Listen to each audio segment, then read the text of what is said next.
Shri Gurubhyo Namaha children. Children, we are in business plan, and in previous class we discussed the importance of having business plan, and we discussed the different types of business plan. We saw the first component of the business plan is details of the entrepreneur. Second, we saw the second detail is about the business venture itself. Then you should have the operation plan. Then you should have the organization plan. Then we saw the next we saw was the financial plan. Right. What is the importance of a financial plan? So finance is one of the prerequisites. Okay, it's one of the most important thing that a business requires. So you need finance to employ men, to buy material, to buy machines, and to adopt the proper method that you require for your business. Right. So you have funds. Where will you get the funds from? If at all you get the funds, how are you going to distribute the funds? Okay, what is the business decision you're going to take? All depends upon the funds available. Okay, the funds the fund. Okay, after all you got the fund. Now after you get the fund, how are you going? How are you going to distribute the funds? Okay, all that is very very important. Okay, so we said fund. Either it can be borrowed funds or it can be the owner's capital itself. So we discussed in the previous chapter all that, right? So it might be owner's fund or it can be borrowed fund. So whatever it is, how are you going to utilize it? Where which are the departments you have to utilize the fund? Okay, so that is a very major decision you should take. Now, I already discussed with you the Proforma investment decisions. Okay, the first one, once you have the fund, where you're going to invest your money. So, where you're going to invest your money and what are the decisions you're going to take when it comes to investment. What are the fixed assets you're going to buy? How much you're going to invest in your plant? How much you're going to invest in your preliminary expenses? That how much you're going to spend on a preliminary decision, financial decision. How are you going to get the funds? So we said we're going to get the funds either from the borrowed capital or from the owner's capital. Then perform a income statement. Okay. So the components we are discussing about the components of financial plan. The first performer is what investment decision. Second one is financial decision. Third one is income statement. All right. Now, what are you going to prepare here? What performer are you going to prepare? You're going to prepare an income statement of that particular business you're going to start, and you're going to project 1 month sales statement. Okay, only if you project 1 month sales statement, like you have to guess. Okay, if I sell this much product, this many number of items, if I sell, this much profit I'll be getting. Right. So, what do you mean by performer first of all? Performer is a document. Okay, performer is a document. It's a document prepared in order to show the usual, okay, the usual way of doing or a standard method. It provides a standard method, a statement or a document which will provide you a standard method. Here, what is the standard method? It's going to set a standard for your income statement. Okay. So now you're supposed to prepare a document of income statement. The pro forma income statement is a projected. So what do you mean by project? Project means you're going to highlight, it means an estimate or a forecast. So projected means forecast. What are you going to forecast here? You're going to forecast your net profit. Forecast on the present trend. Okay. So you're going to forecast your net profit calculated from what? From the revenue minus projected cost and expenses. So how do you get your net profit? Obviously, you should know what is your sale, your monthly sale, less your expenses. Okay, that is going to be your profit. Right. So we are already familiar with our trading account, familiar with our profit and loss account. So you all know how to calculate net profit. Right. Okay. So how are you going to project? Okay, the projected net profit calculated from the projected, everything is projected only. Okay, you're only going to forecast. Forecast budget is what you're going to forecast. What's going to happen in 5 years? How are you going to plan? Okay, so it summarizes all the profit data during the first year. Okay, the first year of operation of new enterprises. So you should collect your data. Okay, you should prepare a performer income statement of sales by month. So obviously you will be recording daily sales. Then day 1, day 2, day 3, day 4, day 5, day 6, and finally to 31. Then you will consolidate everything and then sales of the particular month. So if you sell this many, if you sell 1 lakh worth of bushes, you'll be getting a profit of this much. If I sell 1 lakh pen tabs, I'll be getting a profit of, say, if I say by 1 lakh, maybe I'll get a profit of 50,000. So how many pen tabs I should sell? So when are you going to break even? Break even. Okay. So remember we made a business plan with a person who's starting a restaurant and he was calculating the cost of tea. Okay, so what are the raw materials you should have? How much you should invest on the vessels? How much you should invest on the building? Or how much you should pay for rent, electricity, everything he added, all the overhead expenses he added, and total cost. He found out the cost of per tea and how he is going to sell. So selling price minus cost is going to give you a profit. Right. So likewise, you have to prepare the monthly sale. Okay, sale by month must be calculated first. Making use of forecasting techniques as the basis. Now, following are the most commonly adopted techniques for forecasting. What are they? Market research. We are already familiar. We learned it in 11th standard. Okay. Then industry sales. So, what do you mean by industry sales? So, sale of all the industrial goods within a particular location. Okay, so that is called as industry sales. Now, what is survey? Survey also is one of the techniques we are already familiar with.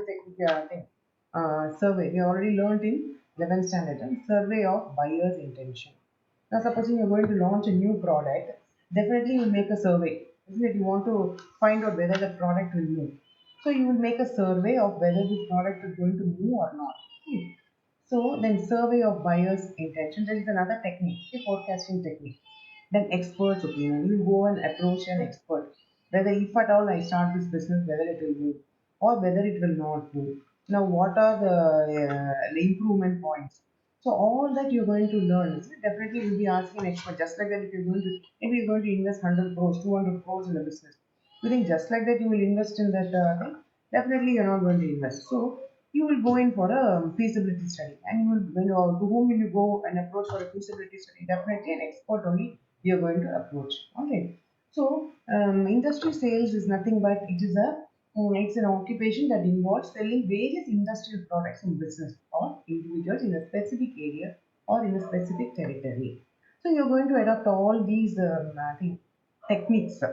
Okay. So survey, I told you, you have to go and survey. You will be making a questionnaire, and then you will be taking the questionnaire. You'll be meeting people, and then there will be so many questions will be there, and you take their answers, and then you will consolidate it. Then you will take you will have to think, calculate, okay, and then find out whether it is really feasible. Okay. So then financial data on similar startups. So before you start a company, you will compare. You will go through the financial statements. Okay, now these maybe the 4 5 startups are already there, like you, which are already there in the market. Maybe they're existing for 2 3 years. So you will go through the data and you will see, okay, what are they doing? Okay, and what is their strategy? So you will go through that and then you will make your income statement. So next method is some trial experience of self or others. Some trial experiences of self or others. So you yourself you will experience certain things. Okay, self trial, some trial experiences and of self and others. So you will be asking your friends, your relatives, and people who are already experienced in this field. And then before you make a forecast, okay, before these are all you're only it's only a guesswork, and it's not a guesswork. It's just forecasting. Okay, this will happen if this is my sale. This will be my profit. Okay, now imagine on the day two, this is going to be my sale. On the day three, this is my sale. On day four, this is going to be my sale. Finally, in this month, this is going to be my total sale. If this is my sale, then this should be my revenue. Now, a sale can be credit sales or cash sales. Now, keeping credit sales in the account, you cannot say that okay, you're going to make profit. But credit sales, you do not know when you're going to get your money back. Alright. So by calculating the projected sales and expenses, it is not important to be conservative. Now, what is a conservative theory? Yeah, conservative theory is nothing but you always, keep your thing at low, your profit at low. You always feel, you will imagine that okay, you will not be making this much profit. You always keep it at low so that you will not end up in a loss. So, it conservative theory or conservative estimation, conservative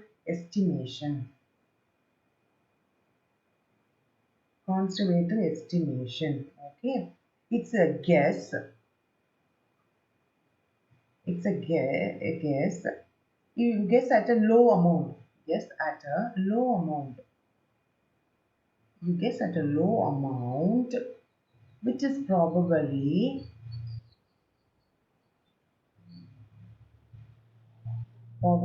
less than a real amount. Okay, you keep it little low. Okay, keep it little low. That definitely it will be more than that. You keep it low so that you don't face a risk. So, for calculating the projected sales and the expenses, it is not important to be conservative or initial planning purpose. The reasonable profit that is earned with conservative estimates lends credibility to the potential success of the venture. Now, what do you mean by credibility? The quality of being trusted. Credibility means the quality of being trusted. Trusted. Right. So you have to make a next proforma. What is the proforma? Proforma of income statement. Okay, with your monthly sales. Okay, sales by month. And you will use this forecasting technique. Okay, how much you will be selling. If you sell 1,000 again, whatever product you're making at particular rate, how much profit you'll be making. So you have to forecast. All right. Next thing proforma is cash cash flow. Okay, cash flow is very important. So we are making our financial plan, right? Financial plan, and the financial plan you're planning how much fund you want and how are you going to disperse it, from where you're going to get the fund, what is going to be your selling price, what is going to be your sales, what is going to be your expenses, where you're going to sell it, how you're going to invest it, the money that you're having, okay, how much of land you're going to acquire, what are the plans you require, I think plant, the machinery, equipments, what are the technology that you'll be requiring, all that you're going to discuss, how much money you're going to spend okay, on the technology. Here we're talking about finance, right? Technology means what technology? Already we did discuss in the production plan about the technology, what technology you're going to use, whether you're going to import it or whether it is available within the country. So how much money you have to spend on the technology. So now next performance of cash flow. See, profit and cash flow are not the same. When from sales we subtract expenses, the result is profit.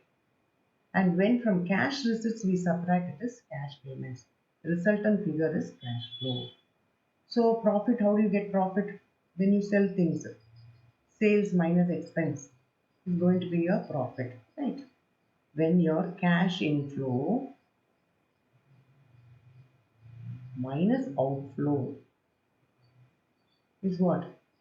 Total figure, that is your cash receipts minus cash payments. It's going to be a cash flow. Okay, so receipts and payments. So cash flow. Okay. So here, performer cash flow reflects the projected cash available with the enterprise, how much the cash will be having, and result of subtracting projected cash disbursements from projected cash accumulation. It's very difficult to estimate this because you do not know from what is going to be the sale, you're only projecting it.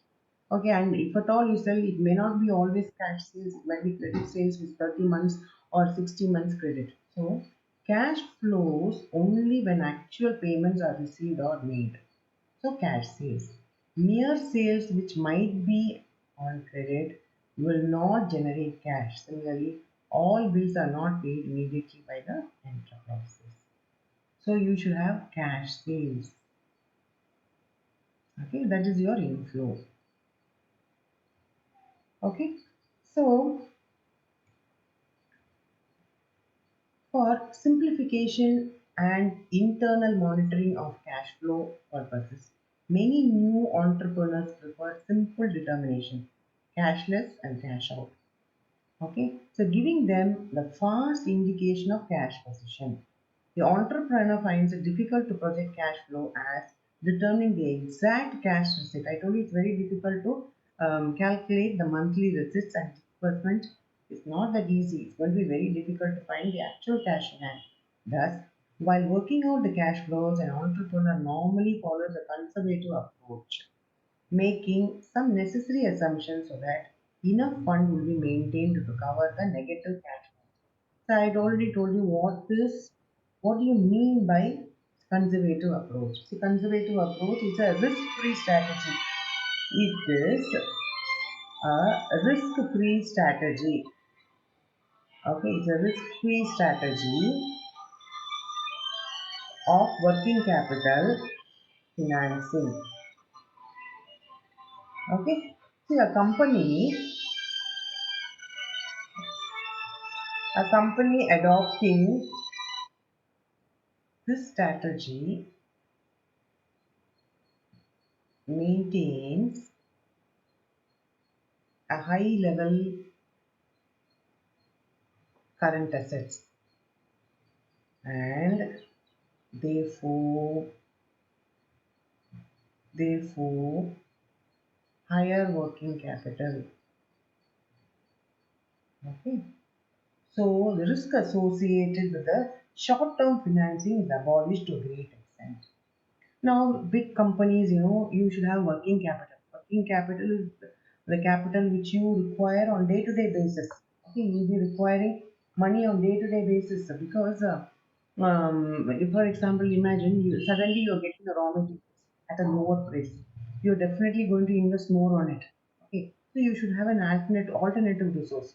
So lack of cash in hand, and you don't have a proper inflow of your cash, that will result in huge problems. You won't be able to pay your employees. You won't be able to cater to the needs of the daily activities of the company. So it is always better, and it is always better for a company to have an alternate source. Okay. So we already discussed in the earlier chapter that they should have an advance loan. Okay, stock investment loan. We discussed about stock investment loan. This is an advance loan that you should have, anticipating the other expenses. Okay, and definitely they'll be having overdraft facilities and other things where there should not be any interruption for the cash flow. Working capital should be in such a way that daily activities there should not be any interruption. There should be demand, there will be supply, and you should be able to supply to the demand. Okay, so next is what? Performa balance sheet. What do you mean by performa balance sheet? It's a document which helps the entrepreneurs to reflect the liabilities and assets of your company. See, it reflects the position of the business at end of the first year. A summary of the projected assets and liabilities, net worth of the entrepreneur is depicted through the pro forma balance sheet. So you should be ready with your pro forma balance sheet. You should be ready with your pro forma cash flow. You should be ready with your pro forma income statement and your pro forma financial decisions and your pro forma what next investment decisions. All right. So we have discussed almost five performers in this class. Previously we discussed two. Now we have discussed three. And in the next class I'll be discussing break-even analysis and economic and social variables. Okay. So as I told you, it's very important for you to maintain these documents. Okay. You should decide where you should spend the money. You should prepare an income statement, monthly statement. Okay, you project your sales, and you for every sale you say, okay, this is my sale, this is going to be my profit. So total profit per month you should calculate. And then cash flow. Okay, what will be your cash flow? You have to project your cash flow. But it's very difficult for you to prepare a cash flow because you do not know whether all your transactions are going to be in cash. Then your balance sheet, your projected assets and liabilities. You have to prepare and alright. So I stop here, and next I'll meet you with break-even analysis. I've already discussed about break-even analysis when I discussed we prepared a business plan as an internal assessment. So we have already discussed with it. So still next in my next class, briefly I will discuss about break-even analysis, economic and social variables. Fine. Okay, thank you, children. I'll see you in the next class.